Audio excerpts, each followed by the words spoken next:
Bonjour et bienvenue dans l'émission Greta Mag. Nous recevons aujourd'hui M. Bord, directeur des opérations de la région sud de l'entreprise Sofama, et nous allons aborder les métiers de la maroquinerie de luxe. Bonjour M. Bord. Bonjour M. Aboulin.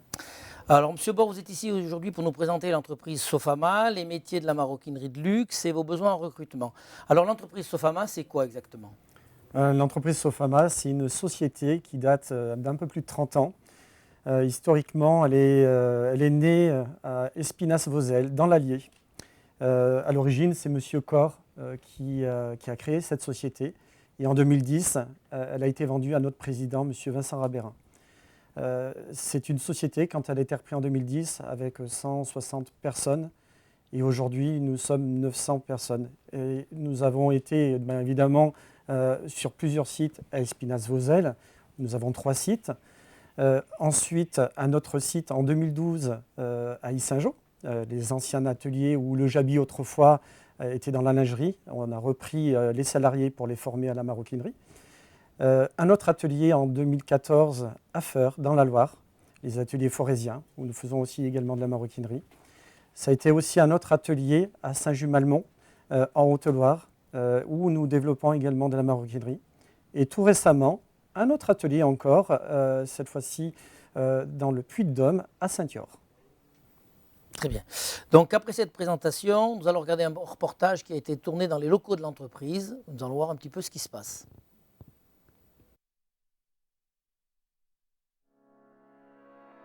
La maroquinerie de luxe est un secteur en plein développement en Haute-Loire. La société Sofama existe depuis plus de 30 ans et confectionne des objets à la qualité irréprochable pour les marques les plus prestigieuses. Venez découvrir le métier de maroquinier avec une présentation de ses principaux postes.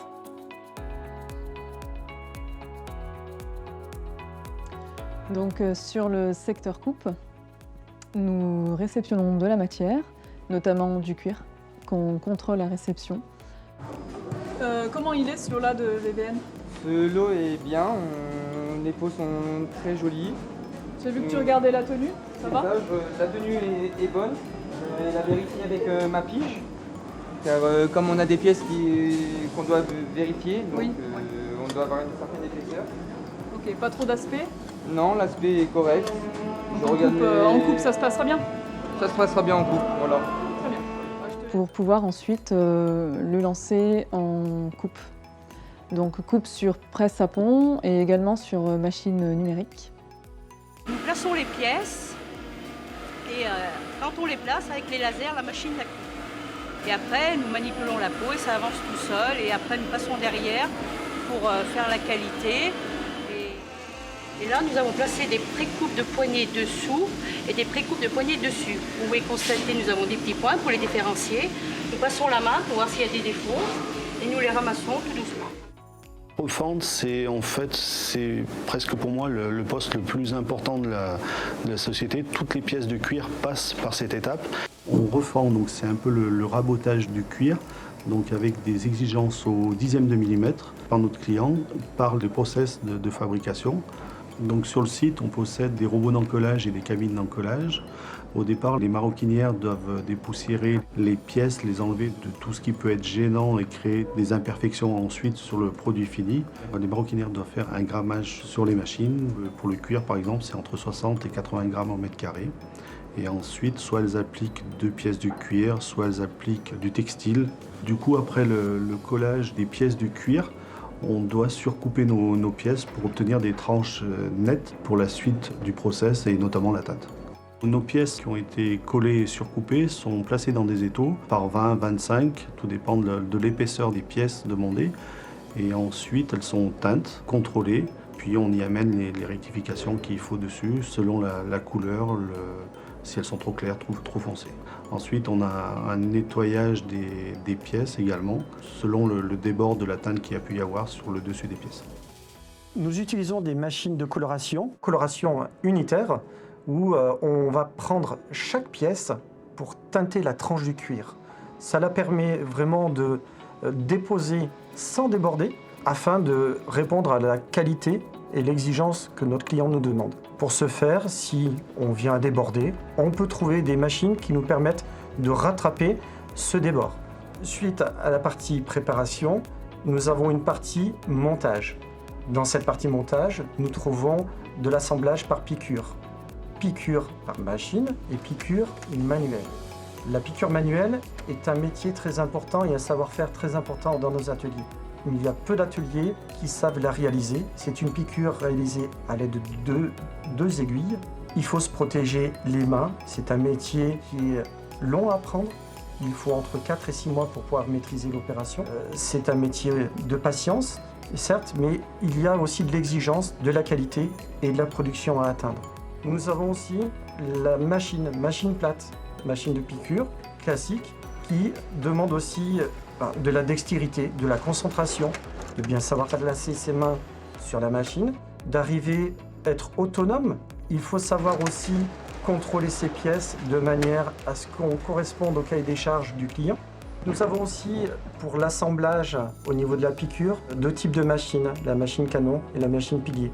Ce sont 2 machines qui nous permettent d'assurer le volume de produit. On va donner naissance au volume de produit. C'est des piqûres qui sont faites entièrement à la main. C'est la main qui va guider le produit sur la machine. Et on va accompagner tout au long de la piqûre pour arriver à donner ce volume. Nous avons aussi dans notre atelier une partie de contrôle où plusieurs personnes à différents postes dans l'atelier sont là pour assurer le contrôle, la qualité. Ça permet de corriger, de travailler, de s'assurer qu'on travaille avec la qualité. Cette qualité, c'est notre moteur, c'est notre adrénaline qui nous permet d'assurer de livrer des produits corrects à notre client, d'être exigeant avec nous-mêmes, mais surtout de répondre à l'exigence de nos clients. La véritable richesse de Sofama réside dans les compétences individuelles de ses maroquinières et de ses maroquiniers. Encadrés par une équipe experte, ils ont la volonté de rechercher toujours l'excellence avec le souci permanent de la satisfaction de ses clients. Sofama recrute, pourquoi pas vous ? Oui, donc de retour sur le plateau avec François Bord. Monsieur Bord, est-ce que vous avez des compléments par rapport à ce tournage ? Non, c'est un tournage qui reflète bien notre activité avec toutes les précisions, le vocabulaire adapté à notre activité, encore une fois. Très bien. Alors, s'il fallait définir rapidement les compétences que doit avoir un salarié chez vous, les aptitudes ou le comportement qu'il doit avoir au sein de l'entreprise, est-ce que vous pouvez nous donner un petit peu quel type de personne, le salarié idéal, quoi ? Alors, le salarié idéal, évidemment, chez nous, c'est avant tout un travail manuel. Donc, il faut déjà travailler manuellement. On a différentes machines dans les ateliers, mais c'est la main qui fait tourner la machine. Donc on a besoin de précision, de connaissance, de cahier des charges de nos clients. On travaille pour le monde du luxe. Nous avons nos clients à la maison Louis Vuitton pour qui on travaille avec des choses très très précises à respecter. Donc on se doit d'assurer cette qualité, ce travail. Et pour ce faire, la patience, la précision du travail, c'est le mot d'ordre. C'est le mot d'ordre chez nous pour assurer la qualité. Et au niveau organisation du travail, fonctionnez comment on travaille plutôt, chaque personne fait la totalité du produit ou alors comment c'est organisé ? Alors, dans l'atelier, le travail est organisé par îlots. Nous avons plusieurs îlots animés et soutenus par des chefs de ligne sur lesquels un produit entre. Et chaque personne travaille sur une ou 2 phases de l'activité. On n'est pas tout le temps sur un même poste de travail. On est là aussi pour créer de la polyvalence justement de l'activité sur ligne. Il faut savoir faire plusieurs choses évidemment, mais toujours en ayant la qualité et avec un rythme soutenu parce que nous sommes dans une industrie côté artisanal certes, mais nous sommes avant tout dans l'industrie de fabrication dans la maroquinerie de luxe. Très bien. Donc, nous allons retrouver maintenant des témoignages des personnels de l'entreprise pour voir un petit peu comment elle se situe dans cette entreprise. Donc, je me présente, je m'appelle Charlotte Romero. Ça va faire 3 ans maintenant que je suis ici et 3 ans que je fais du cousu humain. Je suis rentrée par Pôle emploi, j'ai fait 18 mois de formation. J'ai fait plusieurs postes ici et pour finir au cousu humain, on a appris plusieurs techniques. Et généralement, moi j'ai été formée directement avec les personnes du cousu humain sans passer par l'académie qu'il y a ici. Déjà on travaille dans le luxe, c'est un savoir-faire français que nous avons et que nous apprenons donc à plusieurs fois. La qualité aussi. À la main, on arrive mieux à travailler plus dans le détail qu'une machine. Moi, je m'appelle Marion Ouidir, j'ai 23 ans. J'ai été formée aux ateliers du Médial. Donc au début, je ne connaissais pas du tout le métier. C'est du bouche à oreille qui m'a fait venir ici et découvrir ce métier que j'ai trouvé magnifique, tout simplement. On peut être polyvalent ou alors, si on le souhaite, rester fixé sur un poste. Moi, je travaille en polyvalence et je trouve que c'est très apprécié en fait. On peut être demandé à divers postes et ça nous fait bouger aussi. Alors, je suis Sandrine, je suis ouvrière maroquinière. Au début, je ne connaissais pas. Je suis rentrée il y a 18 mois dans l'usine. J'ai été formée par Johanna. Donc, au début, cette matière qui est très difficile, je l'appréhendais. Puis, au fil du temps, je l'appréciais. Et travailler sur cette commerce est très agréable. Nous revenons sur le plateau et nous accueillons maintenant Madame Allard, qui est directrice des ressources humaines à l'entreprise Sofama. Bonjour. Oui, bonjour. Donc vous êtes dans une entreprise qui est en plein essor, nous a dit Monsieur Bord, et qui recrute. Donc est-ce que vous pouvez nous expliquer un petit peu comment marche le recrutement chez vous, comment ça fonctionne? Oui, bien sûr. Donc effectivement, nous recrutons donc du personnel sur les différents sites, qu'ils soient donc aussi bien sur Espinasse-Vauzelles, proche de Vichy, que sur Yssingeaux, que sur Feurs ou Saint-Just-Malmont. Nous recrutons du personnel, enfin des personnes en tout cas, qui ont une aptitude ou une envie pour travailler chez nous, c'est-à-dire que nous ne demandons pas forcément de prérequis ou de formation déjà au préalable, mais nous formons ces personnes-là. Donc, c'est-à-dire que nous allons chercher à savoir si la personne a les aptitudes manuelles demandées pour les postes de travail et la volonté, la motivation donc, pour travailler en maroquinerie sur du moyen long terme. D'accord. Donc aujourd'hui, moi j'ai envie de rentrer à la maroquinerie, comment je fais ? Donc très simplement, vous envoyez votre candidature au sein du site pour lequel vous êtes intéressé ou de l'agence Pôle emploi à proximité. Ensuite, vous êtes recontacté pour passer des tests, donc des tests manuels, notamment des tests qu'on appelle MRS, méthode de recrutement par simulation, voilà, avec Pôle emploi. Ou autres d'ailleurs. Et puis ensuite, donc, les personnes chargées de recrutement sur les différents sites vous reçoivent en entretien pour échanger avec vous sur les aptitudes, sur le métier, le poste, pour que vous ayez la meilleure visibilité sur les aptitudes attendues, les exigences attendues aussi des postes de travail. Et ensuite, vous intégrez donc l'entreprise, soit directement avec une formation en interne qui se passe en tutorat avec des personnes dans l'atelier, soit avec une formation externe, puisque nous avons un organisme de formation qui s'appelle SB Academy, qui permet à des personnes d'être formées sur des techniques de maroquinerie. Donc plusieurs solutions, en tout cas pour intégrer notre entreprise. Et suite aux formations, on a donc une intégration sur des contrats à durée déterminée pour ensuite déboucher sur un contrat sur du long terme pour ensuite devenir bien sûr maroquinière polyvalente et continuer donc à évoluer au sein de la société. La partie donc, des recrutements la plus importante, c'est sur les postes d'ouvrières en maroquinerie, dont les explications ont été faites dans le reportage. Nous avons aussi, donc il faut le savoir, des postes donc, de chef de ligne, responsable de production, technicien de maintenance sur les machines à coudre notamment et autres machines, et aussi prototypiste en maroquinerie ou technicien méthode.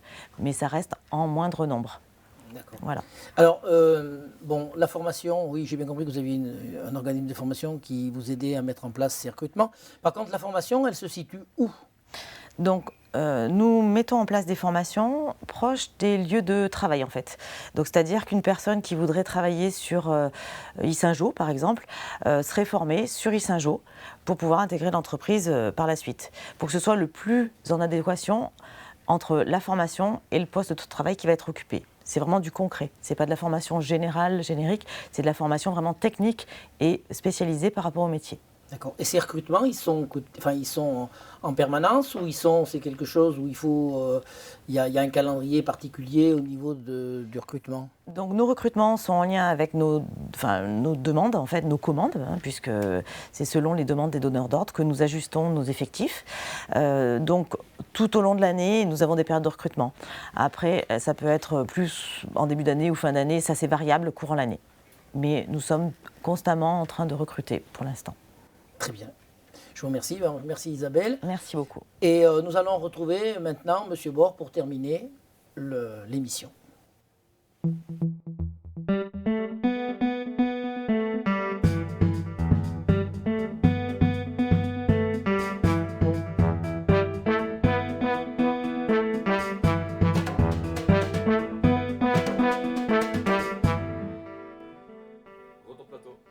Donc, nous avons vu avec Madame Allard le processus de recrutement. Et une fois que les personnes arrivent dans l'entreprise et qu'elles ont été recrutées et qu'elles ont été formées, qu'est-ce que vous avez mis en place au niveau de l'entreprise pour pouvoir accompagner ces gens tout au long de leur intégration?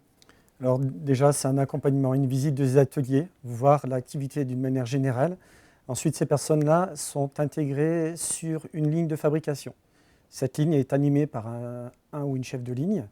Et on va intégrer ces personnes-là petit à petit sur différentes activités au sein de la même ligne. Alors ça se fait en accompagnement directement avec une personne qui peut être déjà à un poste de travail et de travailler par binôme. On a un accompagnement parce que ces personnes-là, de passer en formation sur une partie de production, évidemment, on assure une montée en puissance du travail. Ça se fait par des objectifs qu'on fixe de semaine en semaine. Et ça permet de regarder de semaine en semaine avec les chefs de ligne, de faire un point de situation, quels ont été les progrès, quelles sont encore les choses encore à travailler, bien qu'il y ait une formation en amont. Très bien. Bon, je tiens à vous remercier, Madame Allard et Monsieur Bord. Merci d'être venus à notre émission. Merci à vous, merci beaucoup. Voilà, je remercie aussi toute l'équipe technique et nous nous retrouverons bientôt sur une nouvelle émission de Greta Mag.